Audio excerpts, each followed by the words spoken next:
Hey guys and gals, this time I'm going to bring you the review of Fast 9 or F9.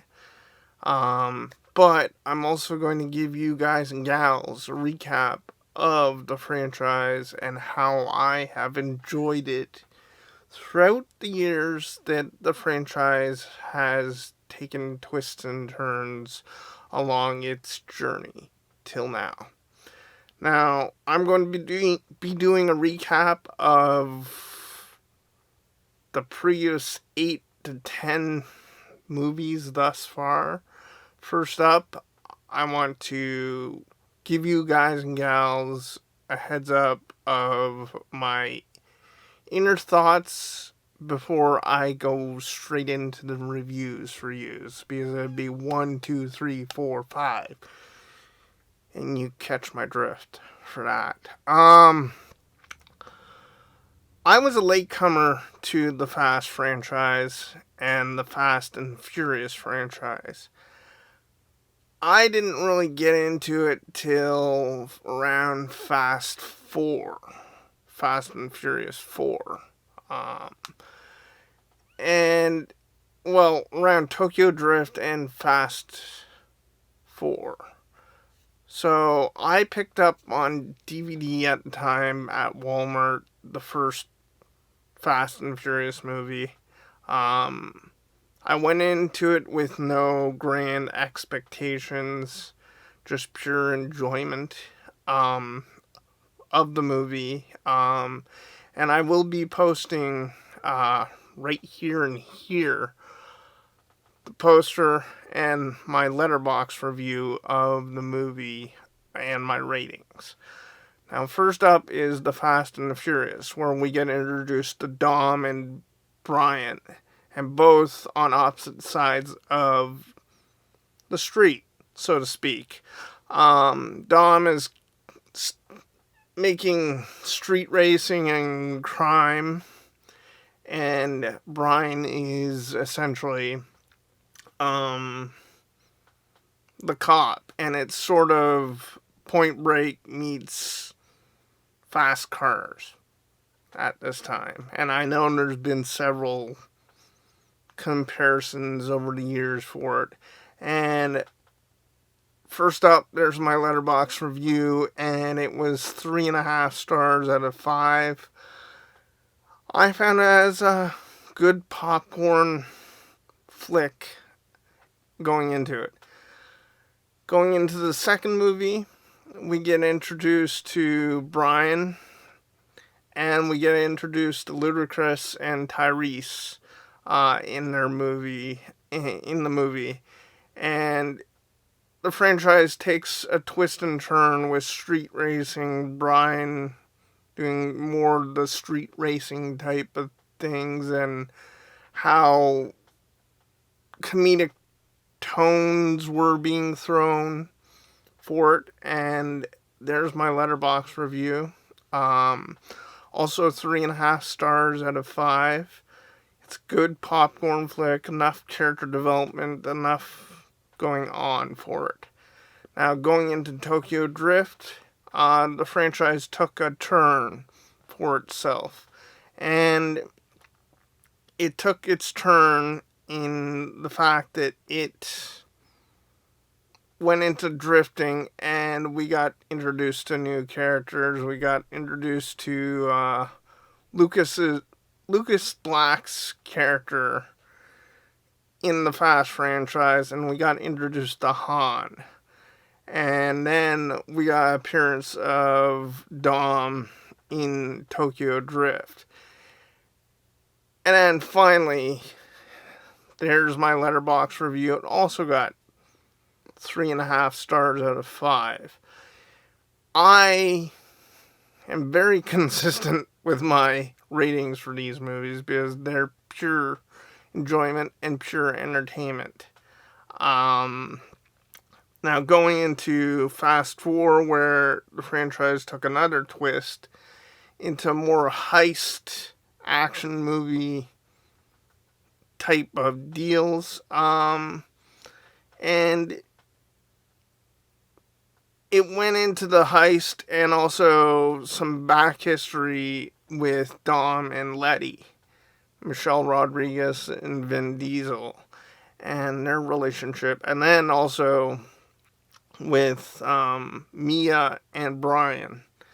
And that slowly unraveled. And then finally, there's my ratings. Also 3.5 stars out of 5. Over here, it's going to be. I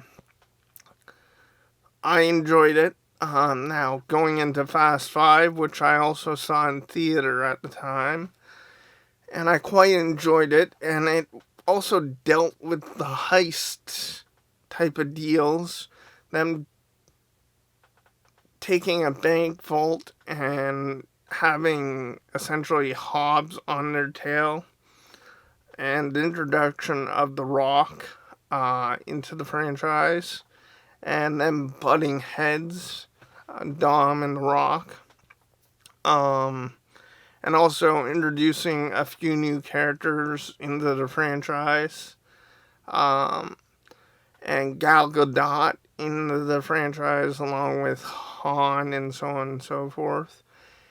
And it also gets, Fast 5 gets a 3.5 out of 5 stars for the franchise thus far. Fast 6, we meet them again, and they get, I think, they chase after Shaw, Luke Shaw, I think. Shaw's brother, Jason Statham's brother, they chase after.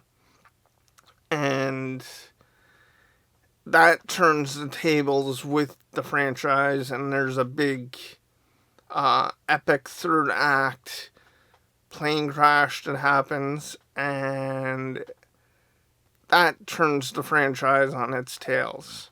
And my letterbox review right over there, 3.5 stars out of 5.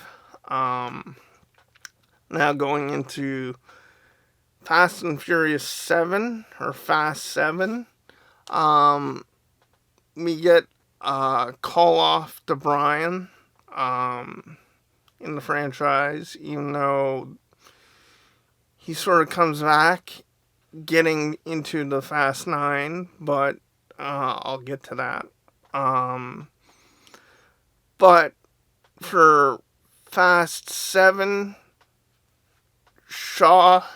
Jason Statham helps Dom and the gang with Charlize Theron's introduction to Cypher. And Cypher is a more technical villain thus far in the franchise. And of course they have something both want, and Dom finds out that he has had a kid with a previous character in the franchise that hinders, puts the fate of the movie, and also directed by James Wan, who changed up the action ever so slightly, and that Lamborghini sprawling from one building top to another building top in Dubai. And then we get into Fast and Furious 8,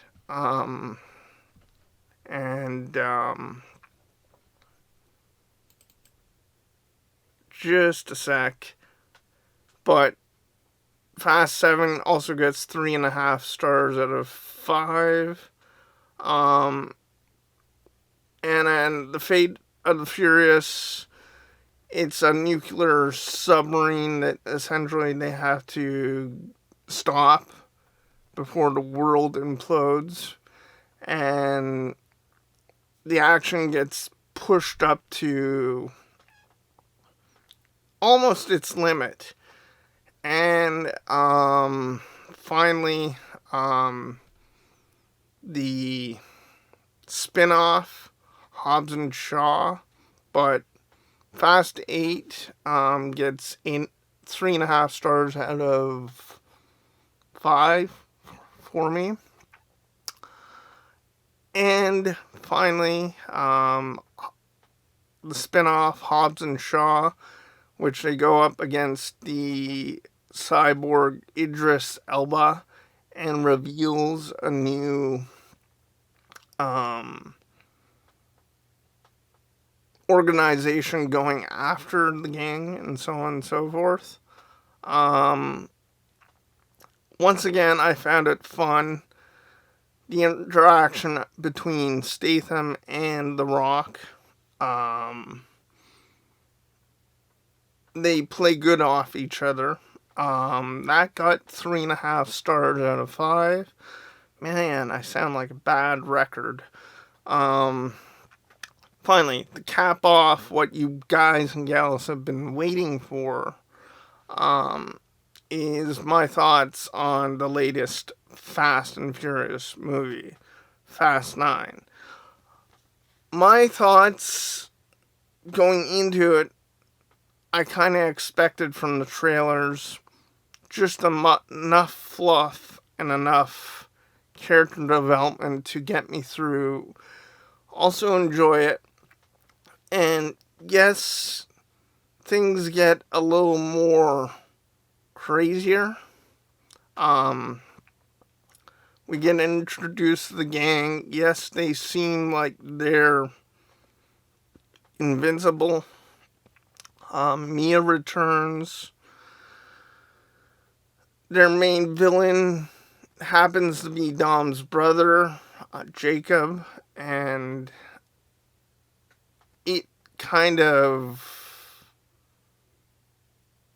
John Cena kind of plays it almost one note compared to Vin Diesel.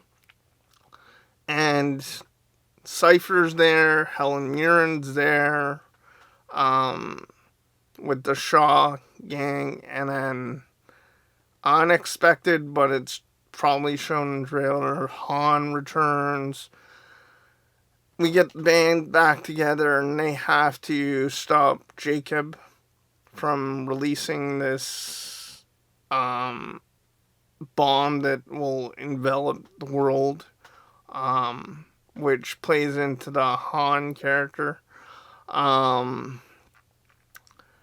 My thoughts and feelings about it, if it hasn't rang already, is it's an action popcorn flick. What do you think you want it to be other than good fun, a good time?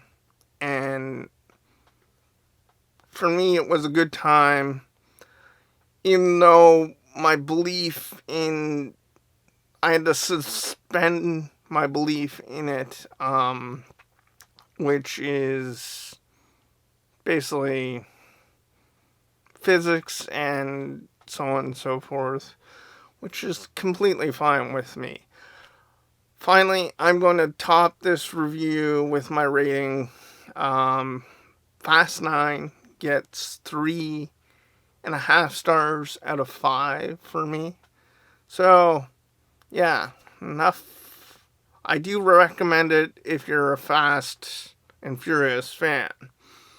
If you're not, oh well. But to reel in this review, if you guys and gals enjoyed this review and you enjoyed my summaries of these movies, and you haven't subscribed yet, hit that subscribe notification bell down below.